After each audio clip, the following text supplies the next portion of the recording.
Hey guys, good to be here to discuss the recent release of user config. It should be available in all of the app stores now and for download on desktop, F-Droid, everywhere where you have previously been getting session binaries from. You should be able to get those, you should be able to get the new update from there too. So what's changing? How's it rolling out? What are you going to see in the next couple of weeks? I'm here to discuss all of those things today. So I guess I'll just start with how it's rolling out. So the way that we wanted to roll out this release was to release it to everyone, and then we've essentially put a timestamp in the release, which is 2 weeks from now, or about now, that the user config, or most of the user config changes, will update. You may have noticed that there's some changes that have updated immediately, so when you downloaded and installed the app, there's some changes already. But the majority of the user config release will activate in 2 weeks time, or around 2 weeks time. The reason that we've done that is user config inherently interacts with multiple different devices. So it's trying to sync things between, say, your phone and your desktop application. So if both of them haven't updated to user configuration, to the user configuration release, it means that when, say, your desktop device that has updated tries to communicate with your mobile device that hasn't updated, they won't be able to understand each other. So we wanted to put this 2 week period in so that everyone gets time to upgrade all of their devices, and things should work really splendidly together once we do the upgrade. So that's the reason we've done that. So if you download it and you don't notice immediate changes or the things that I'm talking about here, that's why. So what actually are we changing with the user configuration release? So the goal with the user configuration release is to keep devices that are linked together better in sync with each other. So you may have a mobile device and a desktop device linked together, for example, but when you read a message on your mobile device, when you go back to your desktop device, that message isn't read there. Or you may remove an open group from your desktop device and you go to your mobile device and you're wondering why that open group hasn't been removed from your mobile device as well. Those issues are both issues in the current or in the previous releases where we weren't syncing things as well between devices. The goal of the user configuration release is to make that syncing much better. So I've got a list of things in front of me that we are going to sync. So we start with user profiles. We're going to be syncing display names and display pictures for your own user profile. We have been doing that previously, but we're changing the way that that's done, so that should be much more reliable.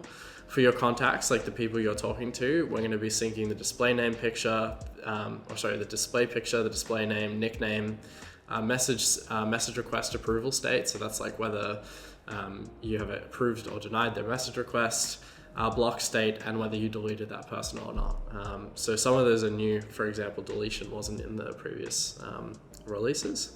For the conversations that you're actively in, so we'll be syncing the pin status, whether a conversation is pinned or not, whether you have joined that conversation. So for example, you join an open group on one device, it will be joined on the other device as well. That has been the case for a while, but hasn't necessarily always been stable. So we're putting that into the new system as well.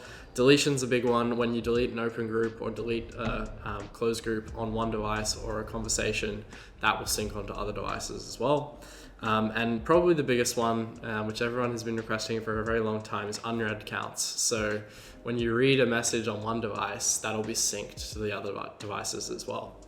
And then we've also got some future support for features that isn't in currently, but this release allows it to be in at a later point. So for example, pinned conversation order. Right now, when you pin a conversation, the order can actually be different on different devices. We've enabled that in this release. But in the future, we'll actually have the pinned conversations ordered the same way on every device. So we have the support for that. And also conversation notification settings. So for example, if you, in one conversation, say, I only want to get notifications for mentions on desktop, then that setting would sync to mobile as well. But that's just something that we're supporting. We haven't actually enabled it yet, so that'll come in the future.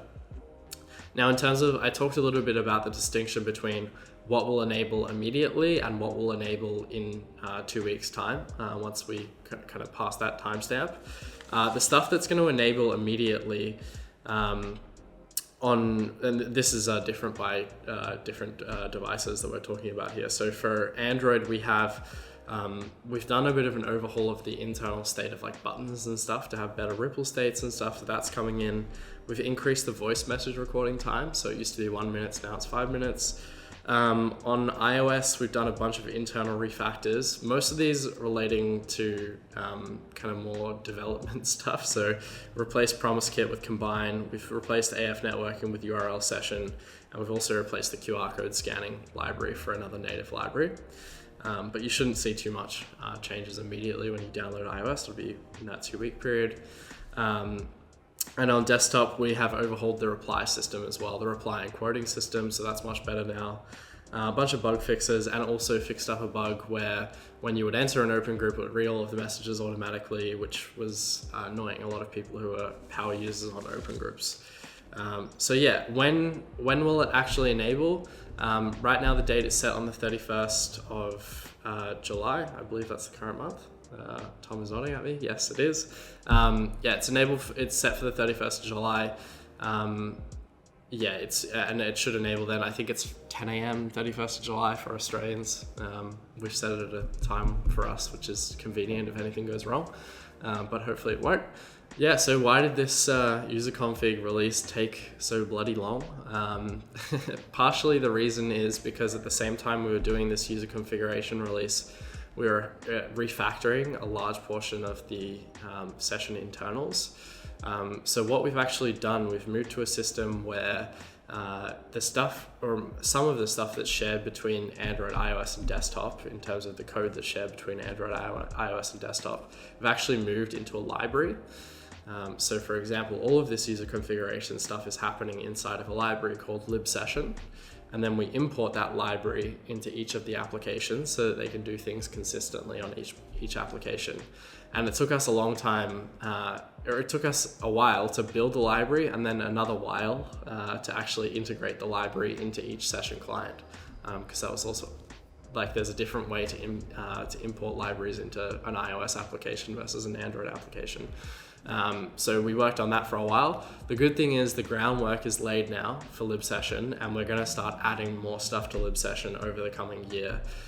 So user config won't be the only thing in Lib Session. We're also looking at, for example, like cryptographic operations are the same on all of the different devices and versions of Session. So if we can get that into Lib Session, parts of the onion request system, for example, are in there. So that may go into Lib Session, but we may also just bring liblocunet in before that, so that's not certain.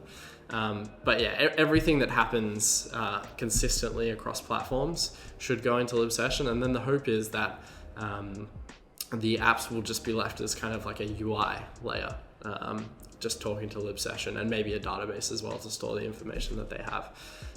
So yeah, that's the long-term goal, and that's why it took us a bit longer, because we're kind of building this for the long term instead of kind of just making the update in each individual application with custom code, which would have been quicker but wouldn't have given us these long-term advantages. And what we will be working on next, so user config actually enables a bunch of things for us. So disappearing messages uses a bit of the user config logic, the disappearing messages overhaul that we've been doing. So we'll be working on that as well. That allows, for example, disappearing messages locally to be synced up with the service node network, so that when a message disappears locally, it's also disappearing from the service node network as well, which has been a long time thing that people have been asking us to fix. So user config enables that, and then we can actually push that upgrade out later. Most of the code for disappearing messages is actually already done. We just need to implement it into the new user config system. So that's already been done on iOS, and we're working on that on Android and desktop now. After that, we're probably going to do a small release. Actually, maybe before that, we'll do a small release with push notifications overhaul. We're changing the way that push notifications are working to a more server-side approach with server notifies you.